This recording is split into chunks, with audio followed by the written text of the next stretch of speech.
Big boss house లో జరుగుతున్న chief contender task మొదటి లెవెల్లో అయితే ప్రేరణ నుండి బిగ్ బాస్ మొదలు పెట్టేశారు. ఇక తన టీషర్ట్ ని కిందకి పడేయడంతో ఇక హౌస్ మేట్స్ అంతా అటాక్ చేస్తారని ఎక్స్పెక్ట్ చేస్తే ఇక్కడ చాలా మంది సేఫ్ గేమ్ ఆడుతూనే కనిపించేశారు. అక్కడ రోహిణి, పృథ్వీ అలానే ఇక్కడ యశ్వినితో పాటుగా నాబిల్ మాత్రమే ప్రేరణ టీషర్ట్ని చింపేందుకు ట్రై చేశారు. మిగతా వాళ్ళంతా కూడా చాలా సేఫ్గా అయితే నిల్చొని చూస్తూ కనిపించారు. ఇక యశ్విని ఇక్కడ గట్టి పోటీ ఇచ్చిందని చెప్పుకోవచ్చు. అలా ఫైనల్గా ప్రేరణ టీషర్ట్ అయితే పూర్తిగా చిరిగిపోతుంది. ఇక సంచాలకుడు అయితే ఆ టీషర్ట్ని బిగ్ బాస్కి చూపించి ఇలా వేస్టేజ్లో పడేయడం జరిగింది బజర్ మోగక ముందే. అయితే మొత్తానికి ఫస్ట్ లెవెల్లోనే ప్రేరణ అవుట్ అయిపోతుంది. ఇక ప్రేరణ అవుట్ కావడం, మరొక వైపు యశ్విని మాత్రమే గట్టిగా పోటీ చేయడంతో మిగతా హౌస్మేట్స్ అంతా చాలా సేఫ్గా అయితే ఆడుతూ కనిపించేశారు. ఇక ప్రేరణ అయితే అంటుంది, నేను రోహిణిని తప్ప మిగతా హౌస్మేట్స్ అందరినీ టార్గెట్ చేస్తాను, నాకు రోహిణి మాత్రమే గెలాలి, మిగతా హౌస్మేట్స్ అందరినీ కూడా ఓడిస్తా అంటూ.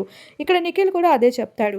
ఇప్పుడు అందరికందరూ కూడా ఒకే మనసుపై హౌస్మేట్స్ అంతా టార్గెట్ చేస్తూ ఉంటే మొత్తానికి అందరి టీషర్ట్స్ చిరిగిపోతాయి. ఇప్పుడు ఈ వారం ఇంకెవడు చీఫ్ కాడు కదా, బిగ్ బాస్ కూడా అదే కోరుకుంటున్నాడు నిఖిల్ అంటూ ఉంటాడు. మరోవైపు పక్క నుండి అవినాష్ వీరందరూ అయితే డిస్కస్ చేసుకుంటారు. హౌస్ లో ఇప్పుడు గ్రూప్స్ గా ఆడినట్లు అయితే ఈ టాస్క్ లో విన్ అవుతారు, మిగతా వాళ్ళు అటాక్ చేస్తుంటే ఇంకొంతమంది ప్రొటెక్ట్ చేస్తూ